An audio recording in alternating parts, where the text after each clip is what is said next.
All right, I now have my piece of copper cooled off, removed it from the bucket and dried it. Now I'm going to get it set up in a bench vise. And what we're going to want to do is be able to pinch the end together. When we're putting it in the vise, we want it to be recessed into the jaws about 3/4 of an inch. Or if you look at your thumb, my thumb's a little bit larger, but if you look at your thumb, that's about how much of a pinch you want to be on the end on it. So it's roughly 3/4 of an inch around in there. You don't have to use a bench vise to do this.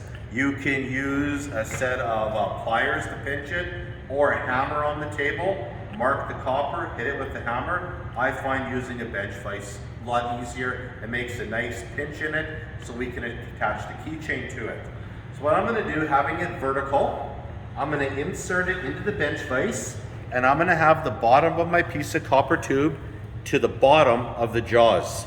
And I'm going to put it into place, hold it slightly, and I want to make sure that we are square to the bench vise. Once I'm happy with how the pinch is going to happen, I can just tighten it up. And you'll see that the copper is pinching.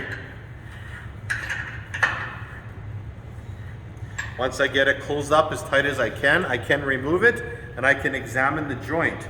So if you want to look here, you'll see that the end is pinched together. At this point here, I'm happy with the way it turned out, and we can progress to the next step.